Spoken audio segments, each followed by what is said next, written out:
จอขึ้นมาพบกันอีกทีแค่กดเข้ามาก็มาอยู่ตรงนี้มีเรื่องจะเล่ามีรอยยิ้มดีๆฝากไว้วันนี้ก่อนจะเริ่มคลิปนี้เริ่มที่ตรงนี้ทุกวินาทีไปด้วยกันกดเก็บตามฝันแล้วไปเจอวันใหม่ด้วยกันเก็บทุกภาพจำในหัวใจของทุกวันเริ่มที่ตรงนี้แล้วไปต่อด้วยกัน How's Hawaii travel สบายดี FC สบายดีทุกคนที่กดติดตามคลิปเฮาในมื้อนี้เนาะมื้อนี้เป็นมื้อวันอาทิตย์เฮาสิพาทุกคนมางานแสดงสินค้าของฮาวายเมืองฮูนูลูลูเขาเจ้าก็เปิดวันเสาร์กับวันอาทิตย์วันเสาร์เขาสิเปิด 10 โมงหา 7 โมงวันอาทิตย์เขาสิเปิด 7 โมงหา 5 โมงแรงเฮาก็สิเข้าไปเบิ่งว่าเขาโชว์สินค้าหยังแดเขาสิโชว์สินค้ากับโชว์อาหารคันเทียบบ้านเฮาก็เป็นแบบไอเทคเนาะแบบไอเทคเวียงจันทน์เขาเจ้าสิโชว์สินค้าแล้วก็โชว์อาหารเฮาสิไปเบิ่งว่าเขาขายหยังแดโชว์สินค้าหยังแดแล้วก็ขายอาหารหยังแดเฮาสิเข้าไปทางในนํกันเนาะแต่ค่าจอดรถเขาเจ้าก็$8ราคาเข้าอาจจะเป็น$6.50เด็กน้อยต่ำกว่า12 ปีฟรี12 ปีขึ้นไปก็จ่ายคือผู้ใหญ่เนาะเฮาสิเข้าไปเบิ่งนํกันว่าเป็นแบบใด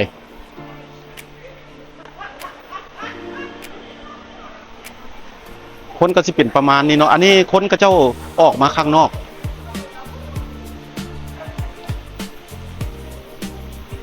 ก็เจ้าสิมายืนอยู่ข้างนอกกินข้าวกินมากินอยู่นอก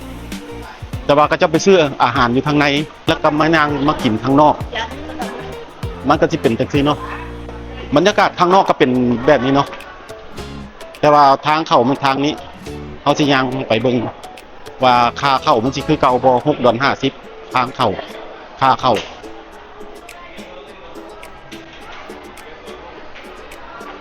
งานนี้ก็เจ้าสิเปิดปีนึงเทื่อนึงมันก็มีหลายบริษัทเนาะงานตัวนี้งานโชว์สินค้าสิเปิดปีนึงเทื่อนึงแต่ว่างานพวกอื่นก็ปีนึง2 เทื่อไปจังซั่นอันนี้เฮาสิเข้าไปทางเบิ่งทางในเนาะก่อนที่เข้าก็เบิ่งค่าเข้าที่เท่าไหร่ Hello box office โอ้บ็อกซ์ออฟฟิศโซไปเลยก็จะให้ไปจ่ายข้างนอกบ็อกซ์ออฟฟิศก็จะว่า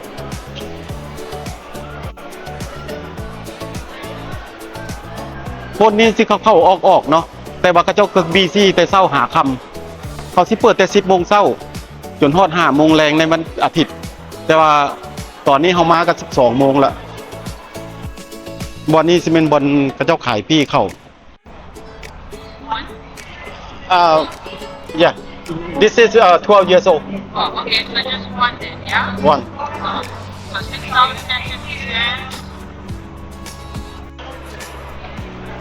หลังจากเขาได้ปี้มาแล้วเขาสิย่างเข้า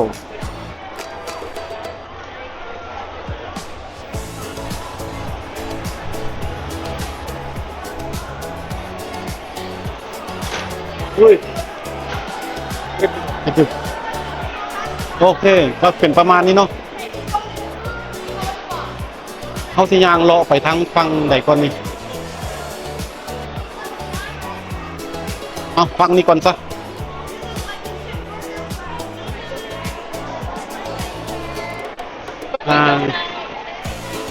เก็บเบิ่ง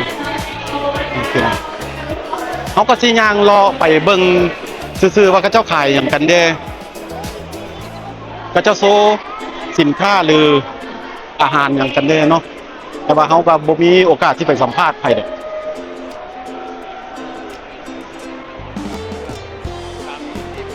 อันนี้คือสติ๊กเกอร์เถอะอันนี้โซสินค้าขนมโอ้บ่ฮู้สิย่างไปทางใดกันแน่เนาะเฮาสิย่างไปทางพุ่นซะทางเสื้อผ้าก่อน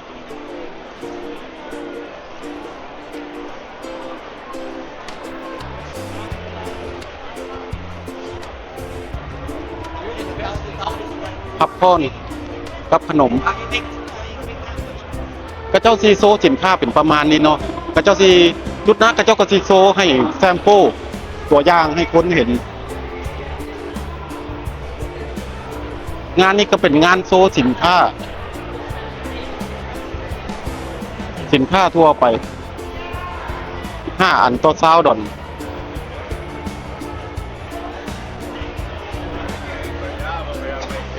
เขาก็สิเลาะไปซื่อๆแต่ว่าเขาก็สิบ่ได้ไปรีวิวสินค้าของผู้ใดผู้หนึ่ง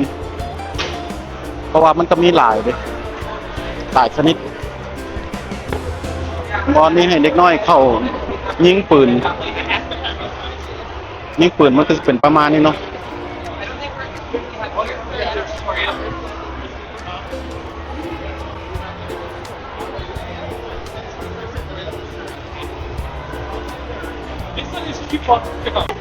สินค้านี้สำหรับสิวเป็นตุ่มเป็นสิว before after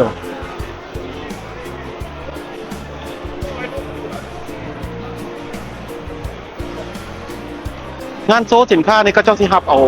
เบิดทุกบิสเนสผู้ใดอยากมาโซแต่ว่าราคาก็แพงเติบ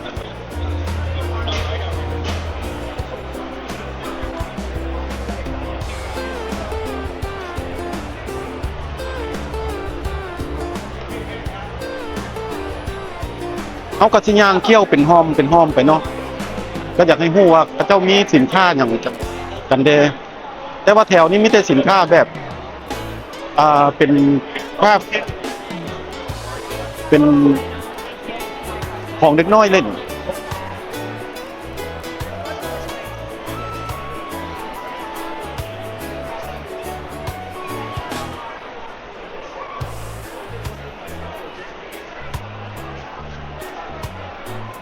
มีบนนวดหน้าผิวพรรณ What is it? Oh, lotion. Okay, that's okay.เขาก็บ่มีโอกาสที่มายืนแซมโปเขาเพราะว่ามันมีหลายถ้าเขามายืนแต่ละร้านมันก็อาจจะเสียเวลา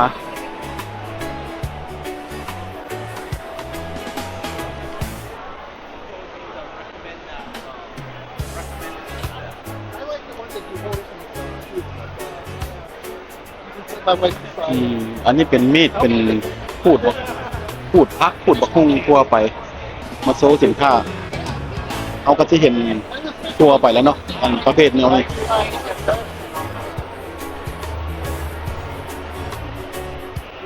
อันนี้ขายประเภท beef jerky chip สิ้นชิปสิ้นแห้ง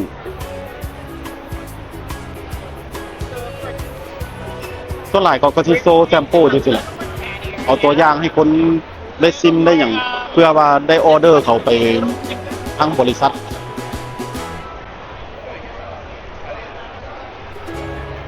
จุดนี้ก็เป็นจุดอาหาร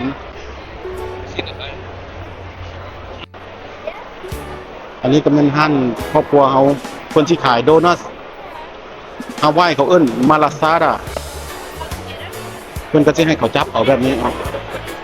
พระเจ้าก็ขายไปเรื่อยๆแต่ตัวนี้ก็โบบีซี่คือสเตเดียมเพราะว่าเราเห็นเป็นห้านน้อย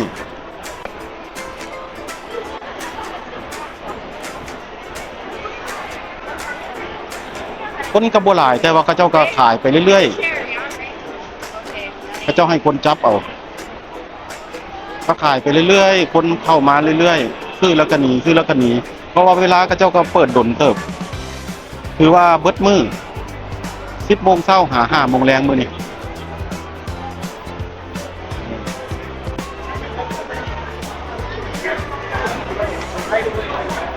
บรรยากาศดูบอลกินข้าวก็เป็นประมาณนี้เนาะผู้ใดอยากกินอยู่ทางในนี่ก็นั่งกินได้แต่ว่าส่วนหนึ่งก็เจ้าอยากไปนั่งข้างนอกก็เจ้าก็ออกไปนั่งกินนอกได้แล้วก็เอาพี่ตัวเก่าตัวเองที่มีให้เอาเข้ามาคืนก็ได้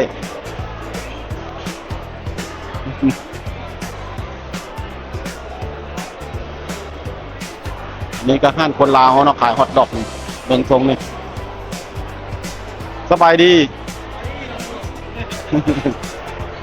เออเป็นจังได๋มาขายวันเสาร์วันอาทิตย์พร้อมบ่ Oh yeah, what's up? บ่สองมื้อโอ้ Money busy. มื้อนี้บิซี่กว่ามื้อวานบ่โอ้เขาเจ้ามาซื้อแล้วไปเนาะ Yeah. โอเคฮอทดอกก็มันคนลาวเขาเจ้าก็ขายแรปหนึ่ง8 ดอลก็เชอรี่8 ดอล9 ดอลราคาก็เป็นประมาณนี้คนลาวเขาเองเขาก็จะไปห้านใหม่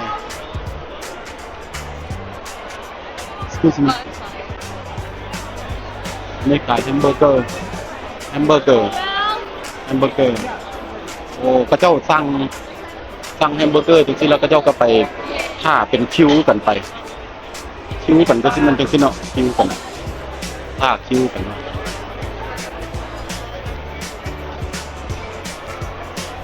อันนี้สมกพอก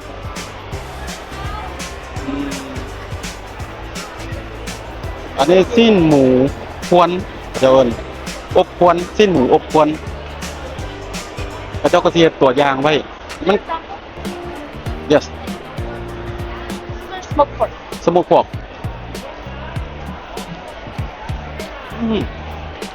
Not the sausage in your face.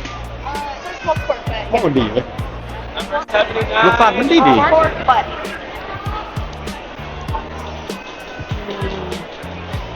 รสชาติมันอบควนไม่กินควนเลยมันก็เป็นอาหารนี่แหละอาหารส่วนหลายก็เป็นอาหารของประเภทโลโก้โลโก้เขานี่สิมีอันแบบสโมกพอกสโมกบีฟไปจังซั่นก็คืออันสิ้นหมูสิ้นงัวอบควน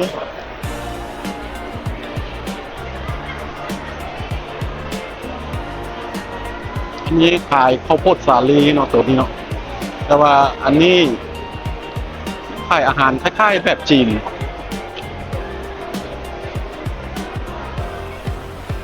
คล้ายแบบจีนมันมีโอ้บ่แม่นฟิลิปปินส์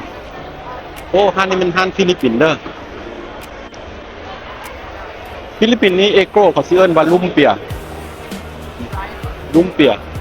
แล้วก็อันน่ะพัดหมีเขาสิเอิ้นว่าแพนเซ็ตพอกออโดโบก็สิแม่นต้มเค็มหมูพอกออโดโบต้มเค็มหมูอันนี้ภาษาของฟิลิปปินส์เขา 31.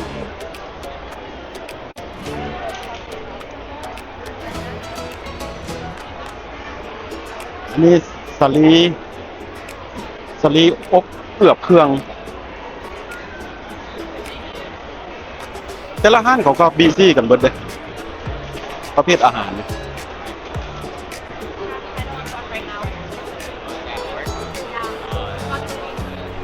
Somebody's asking me about private food. อันนี้มีตำมะคุงผัดไทยก็จะเป็นห้านไทยห้านลาวเขาได้นี่โอ้ไทยลาวโอ้ห้านไทยลาวห้านหมอไลเจ้าของโอนเนอร์เพิ่นชื่อไลหมู่เฮาเองนี่แหละเขาที่ขายผัดมีผัดไทยตำมะคุงปิ้งย่างไทยลาว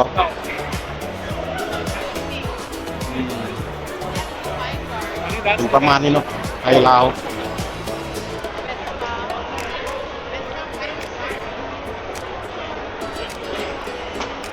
อันนี้ขายแพนเค้ก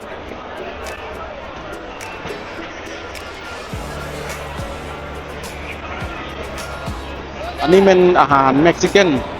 ประเภทแรปเบอริโด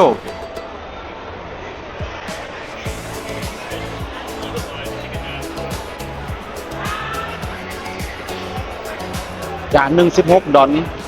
20 ดอลประมาณ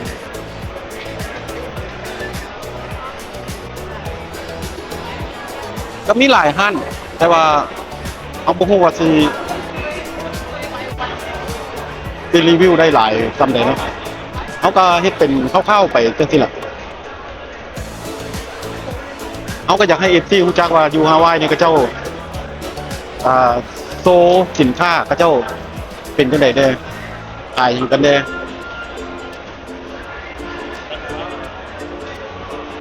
แล้วก็สิย่างเข้าไปเบิ่งแต่ละห้านสักให้มันละเอียดหน่อยหนึงอันนี้ก็เจ้าออเดอร์แล้วก็ผ่าคิวเรียงคิวกันเป็นโตประเภทเป็นโตอันนี้ทอดชีสทอดสแปมอันนี้ห้านญี่ปุ่นนี่เข้าประเภทเสียงญี่ปุ่นนี่3 อันต่อ$15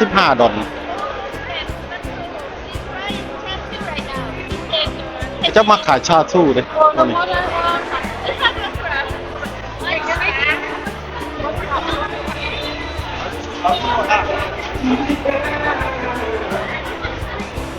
ไรโบแปลว่าเข้ากับปลาดิบ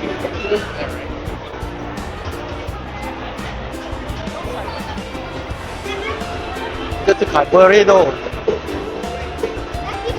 เทอร์เนโดโพเทโดเซเว่นดาร์กับไร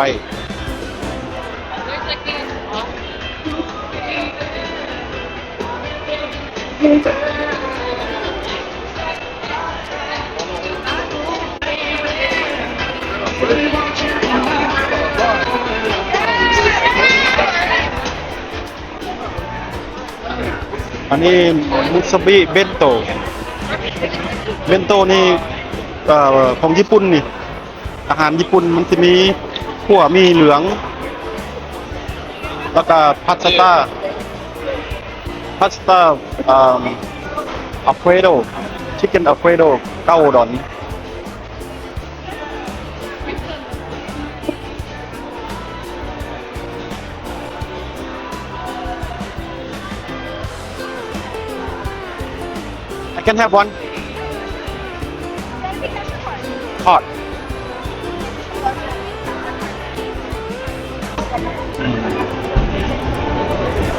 อันนี้ขายน้ำปั่น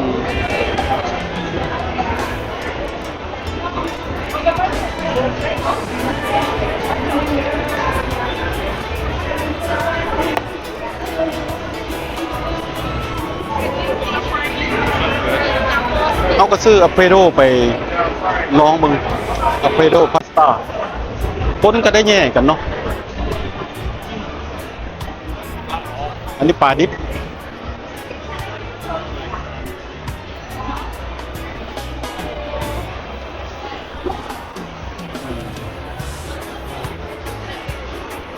นี่อาหารเม็กซิกันก็ที่ขายเพื่อ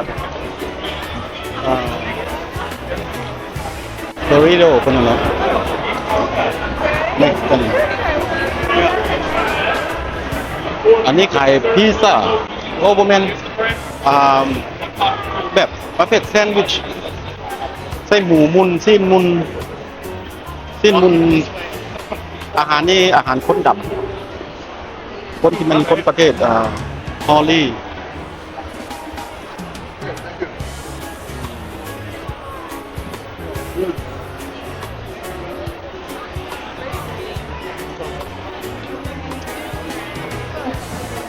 อันนี้จะเป็นอาหารเพื่อสุขภาพแล้วก็จะมีผัก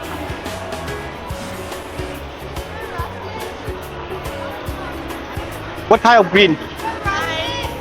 What kind of green? What kind of what? Green. Green? Yeah, what kind? Matcha. Matcha. Yes. Oh, matcha. Oh, matcha latte. โอ้อันนี้ matcha latte. matcha อันนี้ไวน์รัวบาร์บีคิวก็ขายประเภทคือครอบครัวเขาขายนี่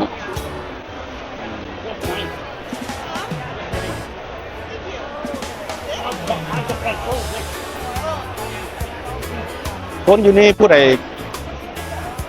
ดขายดีก็เจ้าก็ก๊อปปี้กันเนาะคือห้านเมื่อกี้นี่ก็เจ้าก็ก๊อปปี้ของห้านครอบครัวเขาหาก็เริ่มต้นเหตุเขาเห็นว่าครอบครัวเขาบีซี่อันนี้ก็เป็น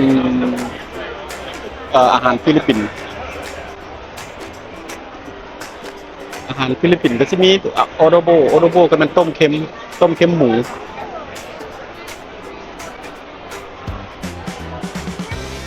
อันนี้เอโก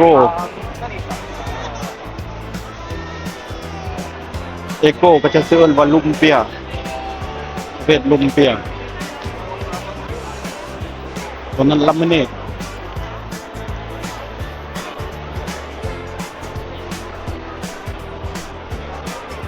อันนี้เขาก็คือกันกับบอกทรูซื่อๆเนาะ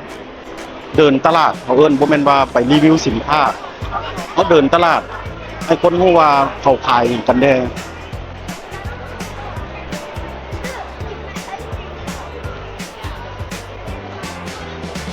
อันนี้ขายฮอทดอกทรงเครื่อง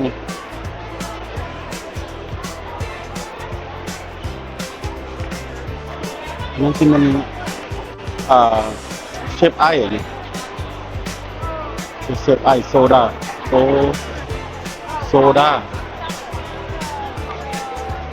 แป๊บซี่โซดา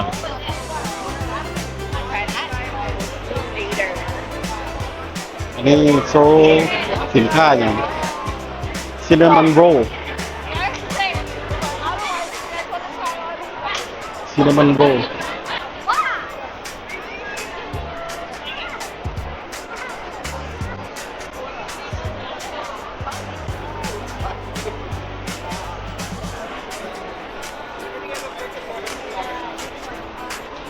อันนี้สเต็ก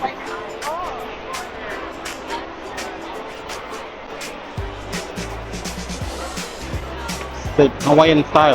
อันนี้อาหารฮาวายเอียนอาหารโลโก้ก็จะมีกาลิกชิมเทริยากิชิคเก้นแล้วก็ริบไอสเต็กที่คนกันนี่$25ปลาดิบ$19กาลิกชิม$15เพลสแปลว่าเพลสหนึ่ง$15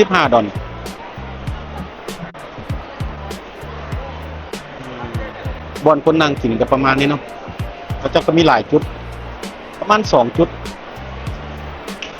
อันนี้ขายมัทฉาแพสโฟร์ดราคา$7นี่ฮันน้ำอ้อย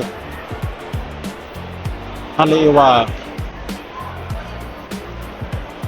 เคนจู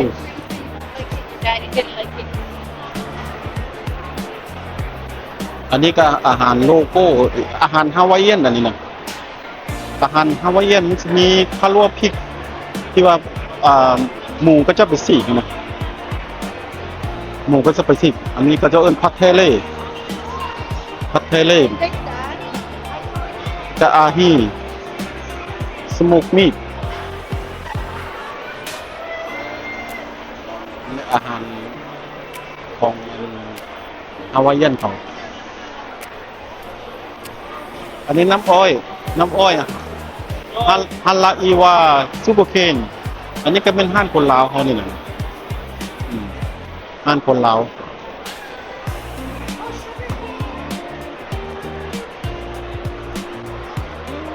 อยู่ฮันกระเจ้าก็จะมีเวทีแสดง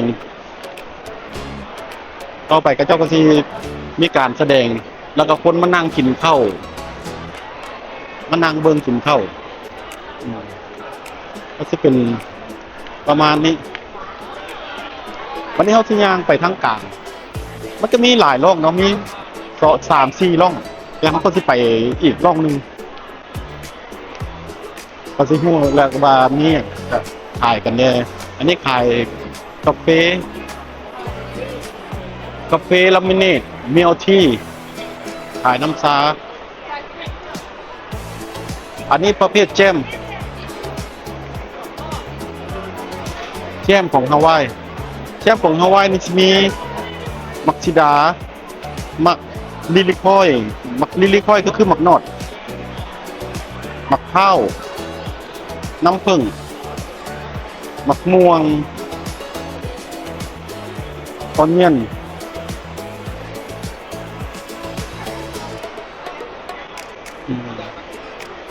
อันนี้น้ำเจลซอส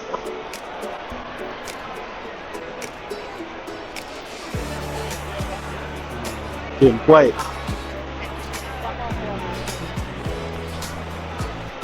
แต่ว่าล่องทางคุณเขาบ่ทันไปเถื่อ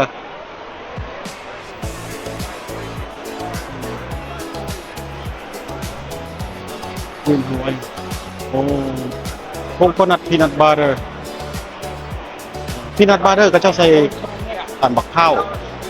ดังในฮาวายนี่แต่ก่อนนี่ตลาดเขานี่ขายดีเลยเพราะว่าบุ้ยไผ่อเมริกาก็เจ้าบ่ได้ใส่บักข้าวคือเขาดิบัดนี้มีไอเดียอเมริกามาจากเมนแลนด์คนหนึงก็เจ้าใส่บักข้าวมันก็เลยเป็นที่ว่าไฮไลท์เลยอเมริกาก็มักกิน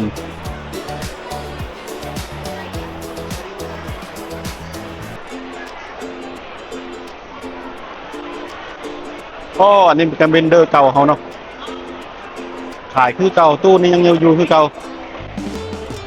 Hello Mr. Duck How's it? long time not see Long time, man. How you doing? yeah very good What you doing now? You still doing like you think? the same thing Yeah? same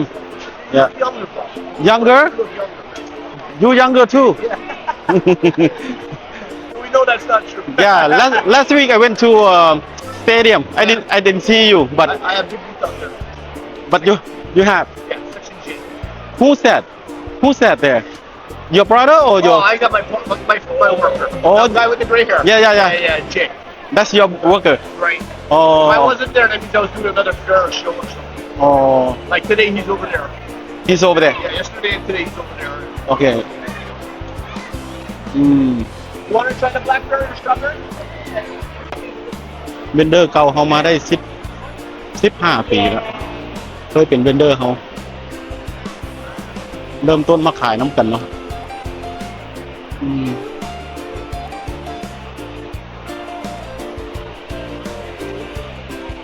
100% fresh fruit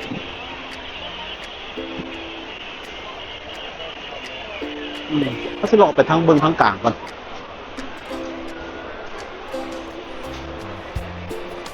บุซามิฮาวาย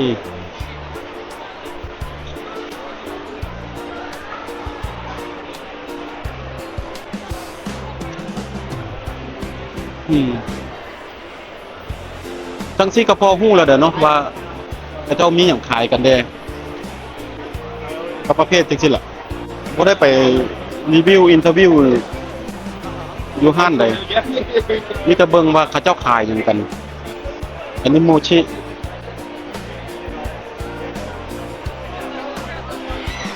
อันนี้ประเภทชิปนาโช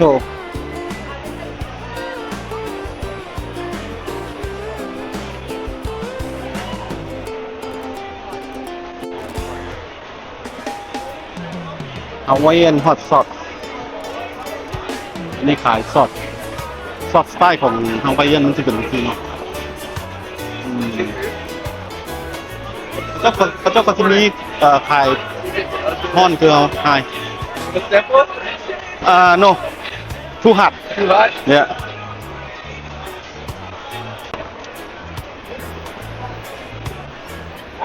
อันนี้ขายของหวานขายเป็นคัพเค้กเป็นจังบราวนี่แล้วก็มัฟฟิน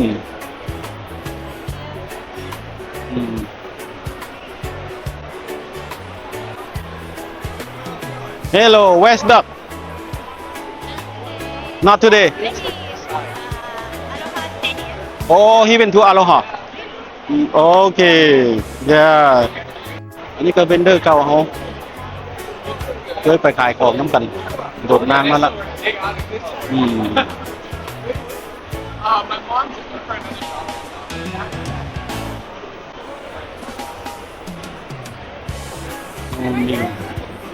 ส่วนหนึ่งอยู่ในนี้ก็เป็นเวนเดอร์เก่าเขาเจ้าก็ไปเบิดถูกตลาดเพราะมันเป็นคือตลาดหนักอันนี้ขายอันนั้นโนนี่ที่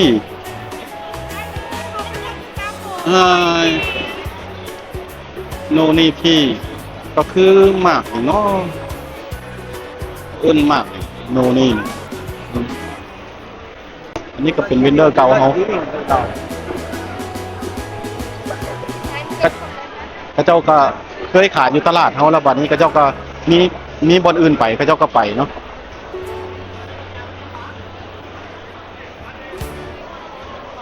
อันนี้ขายมะม่วงดองมะม่วงดองประเภทของจีนอันนี้แล้วก็หมักไม้แห้งหมักนาวแห้งหมักพุทราแห้งโอ้อันนี้คือเป็นหูกไก่คักแท้หูกไก่อกหูกไก่อกนี่มันคายเกลือโอ้ซีซอสคายน้ำเกลือทะเลแต่คือมาใส่โอ้กาไก่อกเกลือฮาวายเขาเอิ้นเนี่ยประเภทฮาวายนี่เขาสิเอาอันเกลือทะเลขึ้นมาเฮ็ดน้ำเกลือนี่ก็เจ้าที่ไปเอาอยู่ทะเลลึกๆเป็นมหาสมุทรลึกๆนี่ขึ้นมาเฮ็ดเป็นเกลือของซาวฮาวายแล้วก็เจ้าก็มาป่นให้มันเป็นรสชาติบาร์บีคิวรสชาติอันกระเทียม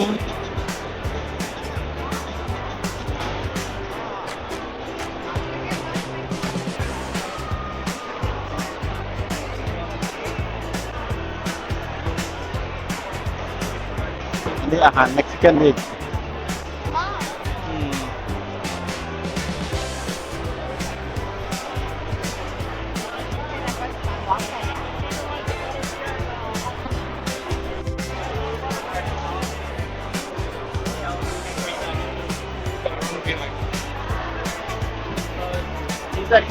อันนี้ห้างญี่ปุ่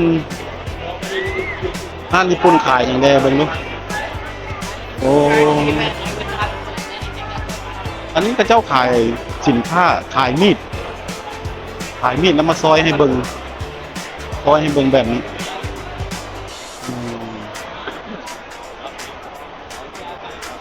ผู้ใดอยากซื้อมีดก็เจ้าสิมาซอยให้เบิ่ง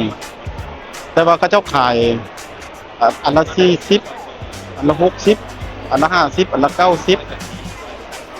อันละ20อันละ50ก็มียิงตามเฮาสิเอาตัวน้อยตัวใหญ่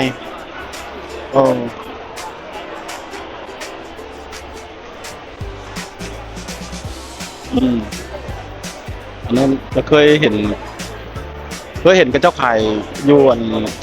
งานปีใหม่ของจีนนี่2คนนี่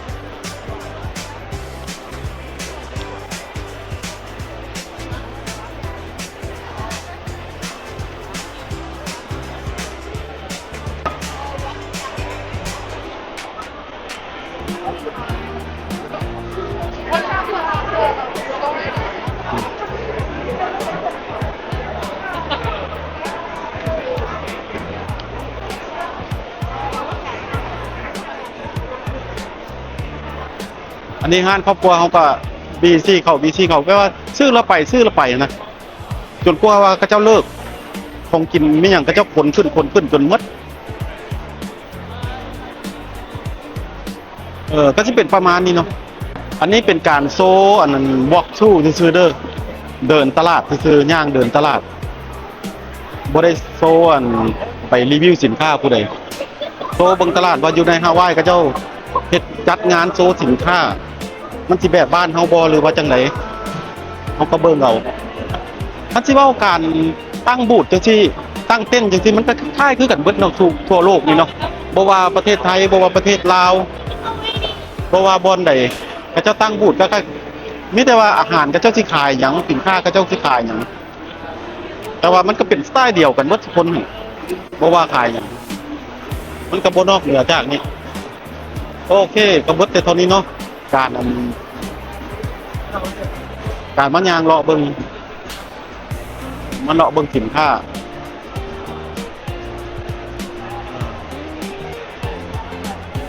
ตลาดเฮาก็เบิดเท่านี้เนาะคิดว่าคลิปเฮามาเลาะเบิ่งอันนั้นบ่อนกระเจ้าโซสินค้านี่ท่านผู้ใดคิดว่ามีประโยชน์มักคลิปเฮาก็กดไลค์กดแชร์กด Subscribe ให้เด้อเพื่อเป็นกำลังใจให้เขาได้เฮ็ดคลิปอีกต่อไปข้างหน้าขอขอบใจจะได้รสชาติที่บ่อาหาร